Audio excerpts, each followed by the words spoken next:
신명기 읽고 있습니다. 오늘의 말씀은 여러 가지로 읽어오신 바 약자에 대한 하나님의 말씀입니다. 어떻게 약자를 대해야 될까?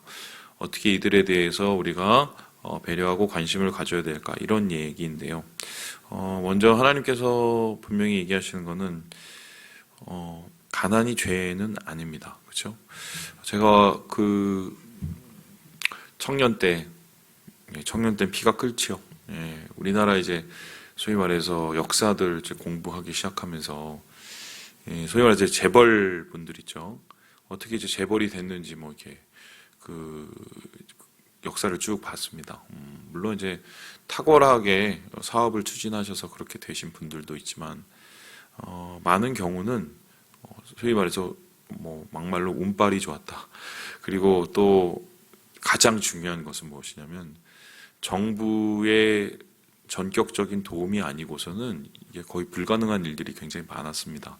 그 당시에 이제 이론은 이런 거였는데 다 이렇게 비실비실해서 못 먹고 있는데 이럴 게 아니라 한 명이라도 잘 먹여서 나가서 잘 싸우게 만들면 그 친구 통해서 한마디로 그 다음 사람들이 또 이렇게 더 나가고 낙수 효과가 일어날 거 아니냐 이런 논리였죠. 그래서 이제 경제적으로 따지면 이제 파이를 키우자 이렇게 하는데 거기에 대해서는 저는 이제 반감을 가지지는 않았습니다. 이제 뭐 어쩔 수 없죠. 왜냐면 우리나라가 약했으니까. 근데 그 이후에 소위 말해서 그렇게 해서 이제 강자가 되신 분들이 나라 경제나 아니면은 이 약자에 대한 배려 혹은 낙수 효과 이런 것을 기대할 수 있는 그것에 조금이라도 신경을 쓰기보다는 더 강자가 되기 위해서, 더 많이 갖기 위해서, 심지어는 갖지 말아야 될 것조차도 이제 가지면서 뭐 금산법이니 뭐 이런 걸 제가 이렇게 알게 되면서 좀 분노가 일어났어요. 분노가. 그러면서 그때 제가 어땠냐면 그 부자들이 그렇게 미웠습니다. 부자들이 그렇게 미웠어요. 그래서 좀 잘 사는 친구들만 보면 그렇게 미웠습니다. 제가 못 사니까 그랬죠. 지금 일종의 생각하면 이제 피해 의식인데요. 근데 어느 순간 어느 친구가 저한테 그런 얘기를 했습니다. 부자가 죄는 아니잖아요. 이렇게 얘기했어요. 저는 그때 그게 되게 충격 먹었습니다. 왜냐면 그때 그분이 저한테 얘기를 하면서 부자 중에도 존경할 만한 부자들이 얼마든지 있다고 얘기를 하셔서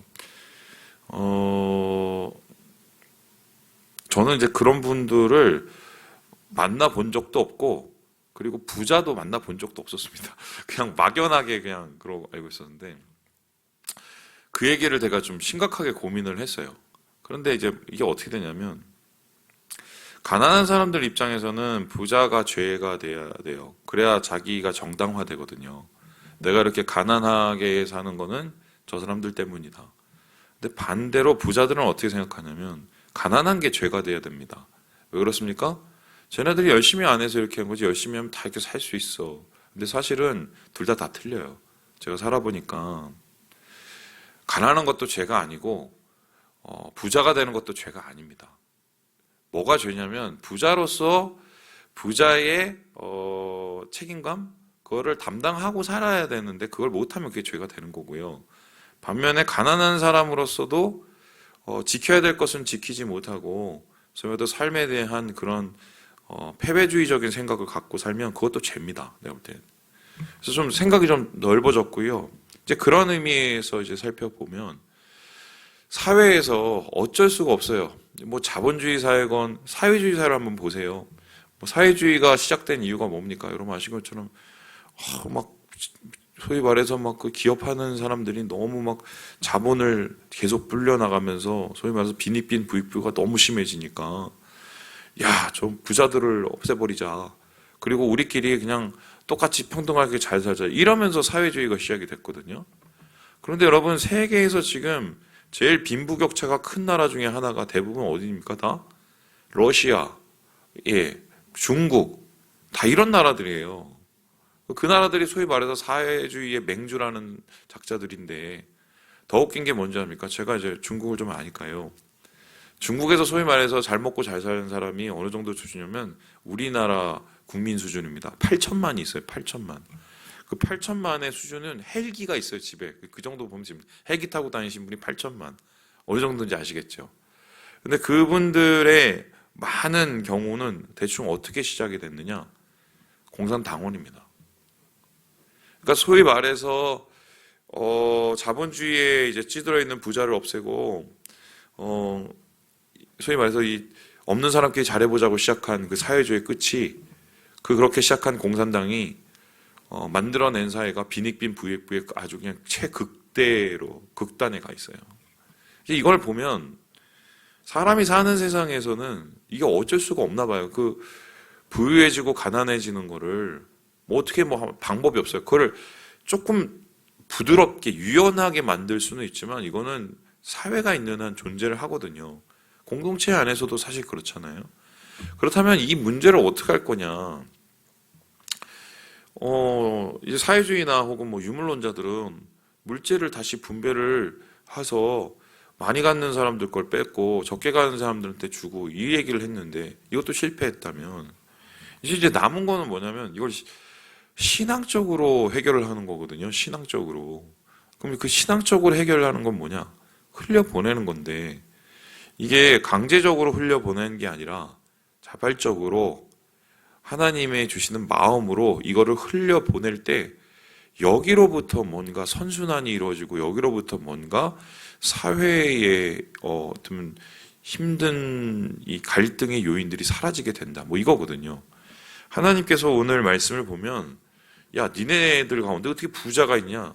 니네들 가운데 어떻게 가난한 사람이 있냐? 이런 말씀을 하지는 않으셨어요. 가난한 사람이 한 명도 있으면 니네는 말도 안 되는 사람들이야. 이렇게 얘기하지는 않으셨습니다. 단 가난한 사람이 있다면 그 사람들을 위해서 뭘 해줘야 되느냐에 대한 얘기에 초점이 맞춰져 있어요. 요즘 말하면 복지죠. 근데 그 복지가 우리가 생각할 때 전혀 과하지 않는 복지예요. 근데 중요한 거는 오늘 말씀을 읽어보면 알지만 이러한 과하지 않는 아주 단순한 배려와 친절조차도 이 당시에는 하늘의 별따기였다. 요즘은 어떤가? 강제적으로 이거를 구현을 해대고는 있지만 사실은 굉장히 이기적인 측면이 있죠. 아직도 사실 비슷합니다. 왜냐하면 제가 우리 청년들한테 가르쳤지만 인간에게 기대할 게 별로 없거든요. 인간에게 기대할 것은 하나님이 우리에게 은혜를 주셔서 그 은혜를 우리를 통해서 흘려보내는 게 이게 가장 큰 기대지 인간 자체에게 우리가 뭔가를 바라고 요구하고 기대하는 것은 성경에서 말하는 성경적인 그 모습이 아니에요. 그래서 하나님께서는 여기에 대해서 뭐라고 얘기하시냐면 먼저 이렇게 얘기를 하는데요. 우리 함께 10절의 말씀을 같이 한번 읽어보도록 하겠습니다. 시작. 내 이웃에게 무엇을 구워줄 때에 너는 그의 집에 들어가서 전당부를 취하지 말고. 전당부라고 하면 담보죠. 요즘에도 담보 받고 이제 돈을 빌려주는데 돈을 꿔주면서 자기가 갖고 싶은 게 있나 보죠. 그러니까 들어가서 나 이거 가져갈래. 이거 주고 너 돈 줄게. 이런 것을 하지 말라는 것입니다. 그 이유가 뭐죠? 그 안에 애들도 있고 가족들도 있고 얼마나 죄송한 말씀을 부끄럽고 쪽팔리겠어요. 얼마나 죄스럽겠어요. 그러니까 그러한 최소한의 인격은 지켜주라고 이야기를 하고 있는 것이죠. 뿐만 아니라 여기에 보면 이런 얘기가 있는데 12절에 이런 얘기 있습니다. 보세요. 그가 가난한 자이면 너는 그의 전당물을 가지고 자지 말고. 그러니까 여기서 담보를 갖고 와서 야 네가 원하는 거 하나 갖고 와. 그래서 이제 갖고 와서 그걸 담보를 잡지요. 그 담보를 잡고 집에 가져갈 거 아니에요. 근데 그거를 가지고 하루를 보내지 말라고 합니다. 아니, 그런 게 무슨 담보예요. 그렇죠? 근데 여기에는 좀 숨은 이유가 있었습니다. 숨은 이유가 뭐냐? 13절에 이렇게 얘기를 하는데요. 우리 같이 한번 13절을 읽어보도록 하겠습니다. 시작. 해 질 때에 그 전당물을 반드시 그에게 돌려줄 것이라. 그리하면 그가 그 옷을 입고 자며 너를 위하여 축복하리니 그 일이 내 하나님 여호와 앞에서 내 공의로움이 되리라. 전당물이 여기서 뭘로 나옵니까? 옷. 예. 옷이라 그런 거예요. 목사님 어떻게 옷이 전당물입니까? 옛날에 이렇게 시계 같은 거 맡겼죠. 시계 기억나시죠? 요즘에 뭐 시계가 막 그렇게 비싼 시계가 뭐 차는 사람이 있겠어요. 근데 안 받아줘요. 요즘엔 안 받아줘요. 옛날에는 아직도 기억하는데 저희 돈 없어갖고 그때 카세트를 이렇게 맡기고 전당포에서 뭘 맡기고 그때 사진기였나? 사진기였나요? 어머니? 네, 사진기. 그때 뭐 쌀하고 막 그랬던 거 기억나는데 옛날에 막 그랬습니다. 그런 거 같은 경우는 뭐 놔둬도 상관없겠지만 이 사람들 완전 극빈자예요. 특별히 옷이라는 것은 이 당시에 지금 우리가 여러분 이저 되게 많죠. 저도 옷이 너무 많아서 이것도 어떻게 보면 한편으로는 죄 같기도 하고 그런데 그 당시에는 옷을 사람이 한 벌, 두 벌 가지고 있는 시대였어요. 왜냐하면 옷감 자체가 귀했으니까.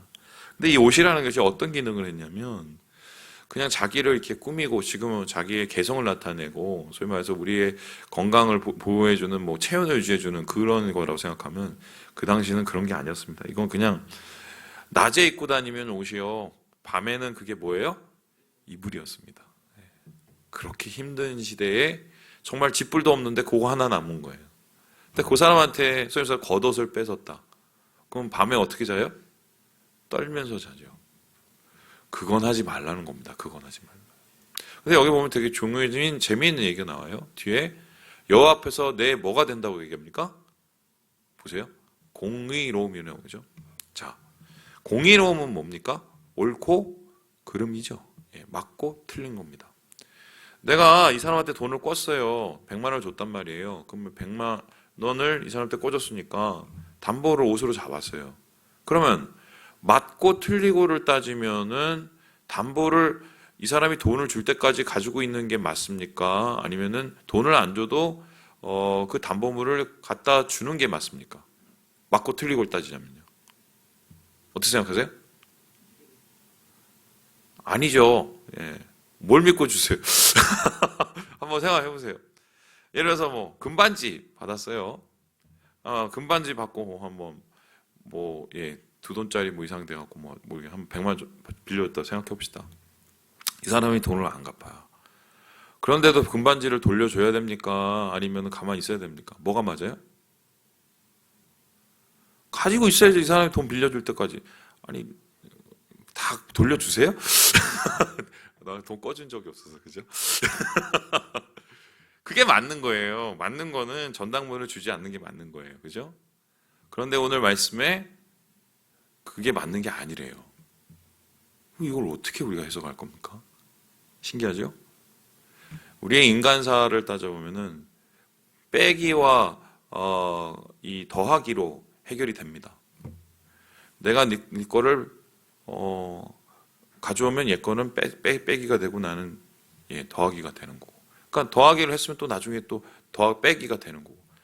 이 삶을 재단을 할 때 옳고 그름을 우리는 대부분 어떻게 따지냐면 덧셈과 뺄셈으로 해요.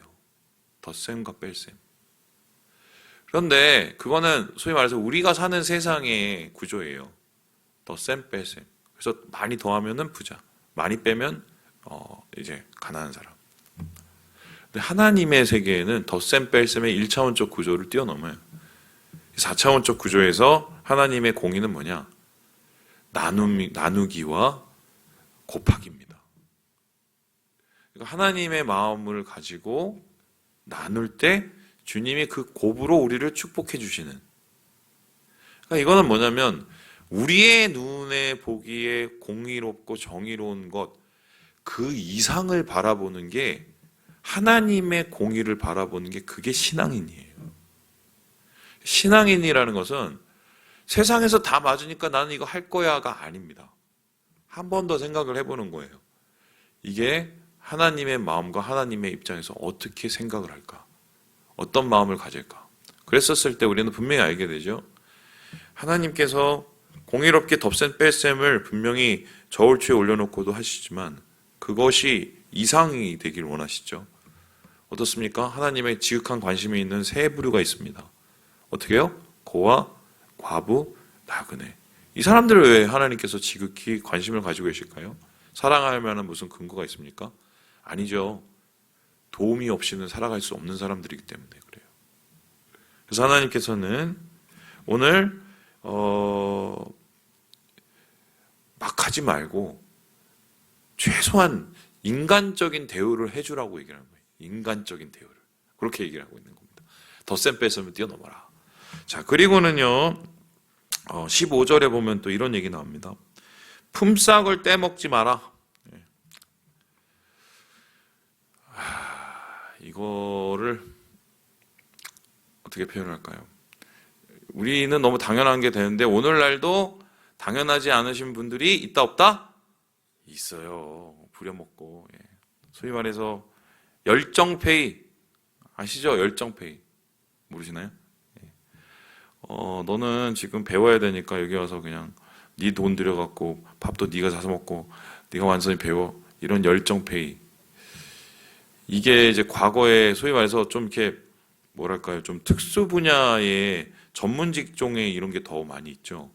일종의 저는 이거를 뭐 카르텔이라고 얘기하고 싶은데 하여튼 이런 것들이 아직까지 남아 있어요. 근데 중요한 거는 그 사람도 밥 3끼 먹는 사람이거든요. 한 끼 먹고 사는 사람이 아니란 말이에요.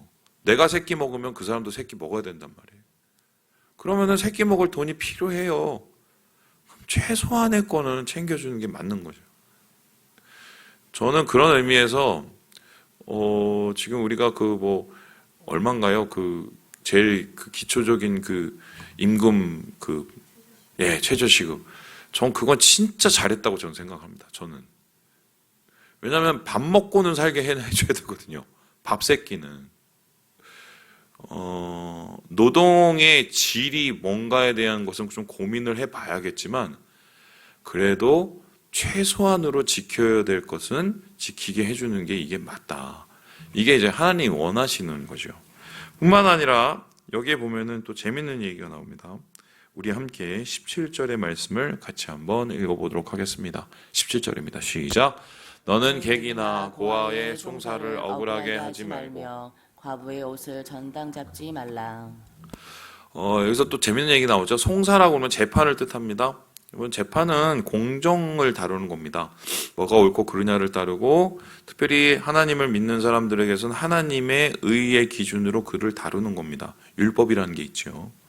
그런데 율법의 기준을 가지고 사람을 대할 때 모든 사람을 공정하게 재판할 수 있을까요? 어떻게 생각합니까?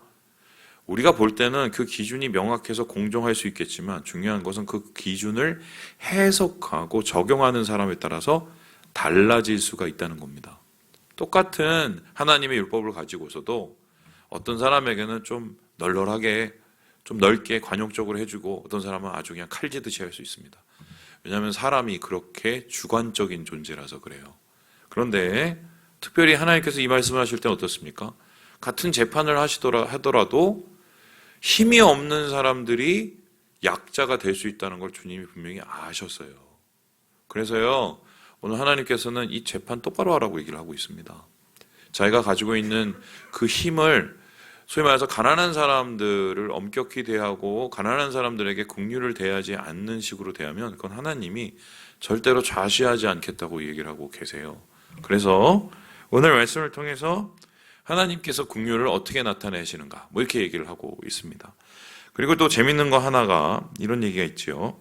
우리 함께 19절의 말씀을 한번 읽어보도록 하죠. 19절입니다. 시작. 내가 밭에서 곡식을 벨 때에 그 한 밭을 밭에 잊어버렸거든 다시 가서 가져오지 말고 아내와 고아와 과부를 위하여 남겨두라. 그리하면 내 하나님 여호와께서 내 손으로 하는 모든 일에 복을 내리시리라. 지금 이제 이삭 줍기나 이런 건 남겨두는 거 이런 거 합니다. 요즘에는 효율을 따져서 어떻게 좀 박박 긁는 게 참 그것도 참 뭐 어떻게 보면 이윤을 내야 되니까 또 가격을 낮추려고 경쟁에 살아남으려고 그런 건 알지만 하나님께서 원하시는 사회는 그래도 인정머리는 있어야 된다. 이 인정머리죠, 인정머리. 한 구석에 그냥 따다가 다 따지 말고 좀 내비둬, 그죠? 여기 보니까 20절에 보니까 올리브, 감람나무도요. 내비둬, 남겨둬. 그리고 21절에 보면 포도, 내비둬, 좀 내비둬라. 인정머리는 남겨놔라. 인정머리는 바로 여유입니다. 영적인 여유가 바로 인정머리예요. 그러한 인정머리가 우리에게 있는 것이 하나님의 세상을 더 윤택하게 만들고 공동체를 그나마 매끄럽게 유지할 수 있는 힘이 된다고 이야기를 하고 있습니다. 근데 이 얘기를 하시면서 하나님께서는 그냥 얘기를 하지 않으셨어요. 굉장히 이렇게 얘기할 수밖에 없는 근거를 한 가지 얘기하셨는데요. 우리 함께 22절 읽고 마무리해 보도록 하겠습니다. 22절입니다. 시작. 너는 애굽 땅에서 종되었던 것을 기억하라. 이러므로 내가 내게 이 일을 행하라 명령하노라. 이렇게 말씀하신 이유는 너희가 이집트에서 뭐였다고요? 종이 어떤 사람입니까? 쥐뿔도 없는 사람, 가난한 사람, 그리고 자기가 가진 거 뺏긴 사람, 전당물 내놔야 되는 사람, 그리고 이 임금도 제대로 받지 못하는, 이게 다 당했던 거예요. 당했는데 그것을 다른 사람에게 똑같이 하는 건 아니지 않니? 이렇게 이야기하고 있는 겁니다. 그 사람의 상황을 누구보다도 잘 알 텐데 그래야지, 이렇게 말하고 있는 거예요. 뭐 이건 당연한 논리죠, 그죠? 그런데 제가 살아보니까 제가 또 사람들 많이 만나보니까 그게 아니더만요. 자기가 당하잖아요. 똑같이 하거나 더 하게 해주시는 분들이 의외로 되게 많더라고요. 뭐 이런 거죠. 내가 말이야 옛날에 며느리였을 때 말이야. 내가 말이야 옛날에 2등병이었을 때 말이야. 내가 만일에 나중에 옛날에 막내였을 때 말이야. 예. 요즘에 또 MZ는 좀 다르긴 하지만 이런 분들이 진짜 많아요. 그 이유가 뭘까? 그 사람에게서 내가 안 보이는 거예요. 내 모습이. 내 이웃을 내 자신과 같이 사랑하라고. 그 소리 뭐예요? 그 사람의 모습 속에서 내 모습을 보라는 거예요. 가난한 사람들의 모습을 통해서 네 모습을 보라는 겁니다. 이집트 때 네가 어떻게 당했니? 주님 안에서 긍휼의 마음을 품고 오늘 하루 하나님 만드시는 은혜의 세상을 만들어 가시는 우리 모든 형제 자매들 되시길 주님의 이름으로 축원합니다.